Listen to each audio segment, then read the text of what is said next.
में वक्फ संशोधन अधिनियम को लेकर बहुत बड़ी सुनवाई होगी और लगातार दूसरे दिन यह सुनवाई है। इससे पहले विस्तृत सुनवाई सर्वोच्च न्यायालय ने किया था और अदालत का ये कहना था कि अगर कोई ठोस सबूत नहीं है, ठोस आधार नहीं है, तो संवैधानिक मामलों में अदालत के हस्तक्षेप करने का जो मामला है वह बहुत सीमित रहता है।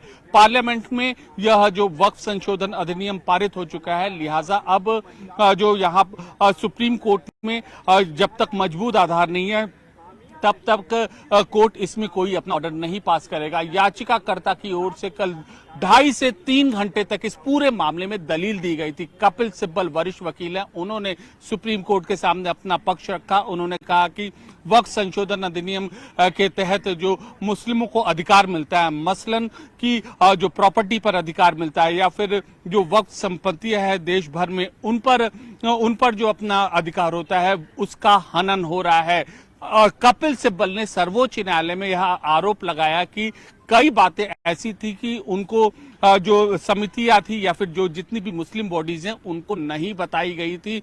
जब ज्वाइंट पार्लियामेंट्री कमेटी की बैठक हुई थी, जब यह बिल लाया गया तब एकाएक ये बातें लाई गई हैं और उसके बाद उसको पारित करवाया गया। जो इन बातों की जानकारी नहीं थी और इसीलिए यह विरोध करते हैं और इनमें सबसे प्रमुख मुद्दा था जो वक्फ संपत्तियों का अधिकार है। इस पर केंद्र सरकार का यह कहना था कि जो बातें कपिल सिब्बल जो आरोप लगा रहे हैं इसका वह जवाब देंगे और बहुत ही पुख्ता तरीके से जवाब देंगे। इसके अलावा अदालत का यह भी कहना था कि आप बताइए कि अधिकारों का हनन कैसे हो रहा है।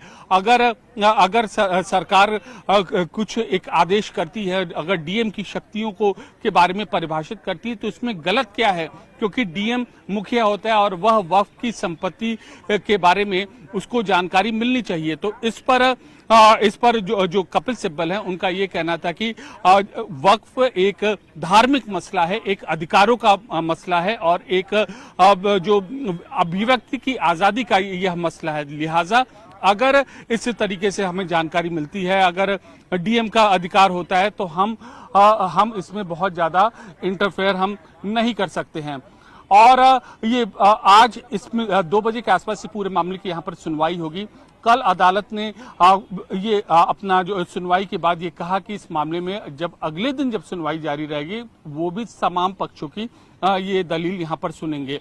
और कपिल सिब्बल सुनवाई के दौरान उनका ये भी कहना था कि जो एक कर जिन याचिकाओं का कंटेंशन है, जिन्होंने डाउट उठाया उनकी सुनी जाए। तब इस पर सरकार की ओर से कहना था कई याचिका जो हैं उनको क्लब किया जाए और ये भी बातें अदालत के सामने उठी। तो अदालत ने कहा हम बिंदुवार तरीके से, सिलसिलेवार तरीके से इन सब बातों को हम सुन रहे हैं और मुख्य न्यायाधीश की जो चीफ जस्टिस हैं उनकी अगुवाई में यह पूरा का पूरा मामला सुना जा रहा है। और पूरी सुनवाई में जो कपिल सिब्बल हैं, जो याचिकाकर्ताओं के वकील, उनका यह भी कहना था कि धार्मिक मसला होता है, यह हमारे ऊपर निर्भर करता है। तो इसमें दखल इस बात को दिया जा रहा है सरकार के इस कानून से हमें धार्मिक मसलों में हमें ये हमारी स्वतंत्रता छीनी जा रही है। इस पर अदालत का कहना था आप हमें बताइए कि कैसे कैसे इसको छीना जा रहा है, क्योंकि अदालत में बाकायदा इस कानून को ये पारित हुआ है और संसद ने इन सारी बातों को सुना है। तो इसका मतलब यह है कि जब आने वाले दिनों में जब यह याचिकाकर्ता अदालत के सामने इसी तरीके से अपनी दलील रखेंगे, इनको सिलसिलेवार तरीके से उन डाउट्स को, उन जो शंकाएं हैं उनको अदालत को बताना होगा। और अब अदालत के ऊपर निर्भर करता है कि किस तरीके से ये पूरे आर्गुमेंट को वो लेते हैं। और कपिल सिब्बल के साथ साथ अभिषेक मनु सिंह भी, इसके अलावा अन्य मुस्लिम संगठनों के जो वकील थे वह अदालत में मौजूद थे। 2 बजे फिर लगातार दूसरे दिन वक्फ संशोधन अधिनियम के खिलाफ याचिका डाली गई है, उस पर सुनवाई होगी। जो सारे वकील हैं, सब लोग हैं, वो अपनी अपनी जो बातें रखेंगे। अब आज के दिन यह उम्मीद की जा रही है कि सरकार की ओर से यह जानकारी रखी जाएगी। सरकार बताएगी कि किन किन बातों को उसने ज्वाइंट पार्लियामेंट्री कमेटी के समक्ष वह निर्णय लिया था और उसको डिस्कस किया था। ज्वाइंट पार्लियामेंट्री कमेटी वक्फ संशोधन अधिनियम जब सरकार ने सदन में पेश किया था उसके बाद बनाया था और जगदम्बिका पाल उसके अध्यक्ष थे और उन्होंने कई मीटिंग इस पे की थी। और जब यह बिल पारित हुआ था तब भी उनका कहना था, न्यूज़ 18 इंडिया से खास बातचीत पर उन्होंने कहा था कि हमने इन सारी बॉडीज को बुलाया, सबको हमने सुनने का मौका दिया और हमने कई बैठक थी, देश के कोने कोने में जाकर हमने लिया। और यह जो कानून है यह मुस्लिम समुदाय के वक्फ के को मजबूत करने के लिए है। बाकायदा गृह मंत्री अमित शाह ने भी संसद में अपने बयान के दौरान कहा था कि वक्फ संशोधन अधिनियम से जो हजारों करोड़ की जो संपत्तियां हैं उनका अतिक्रमण हटेगा।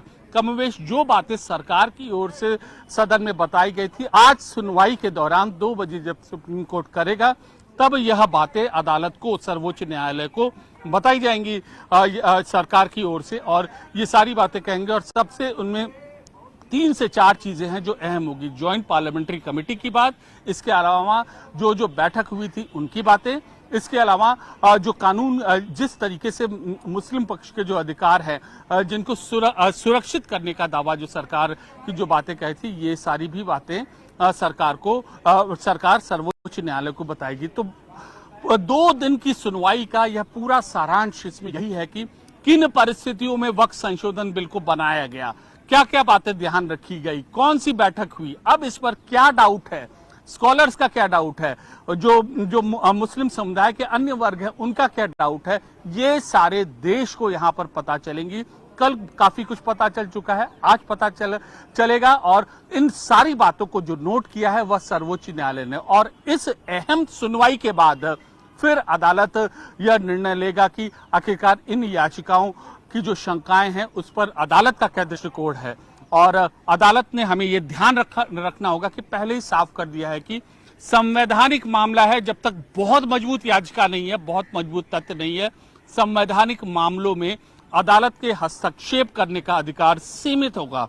तो इसलिए याचिकाकर्ताओं ने अपनी दलील देगी है, आज भी थोड़ी बहुत अपनी बातें बताएंगे और अब केंद्र सरकार जब अपनी बात यहाँ पर बताएगी इस पर सबकी नजर रहेगी और उसके बाद अदालत अपनी क्या बातें रहेगी ये सारा देश देखेगा। बहुत बड़ी सुनवाई है, बहुत अहम सुनवाई है। न्यूज़ 18 इंडिया की जो नजर है लगातार इस खबर पर है और जैसे ही सुनवाई यहाँ पर शुरू होगी हम पल पल के अपडेट हम यहाँ पर आपको देते रहेंगे।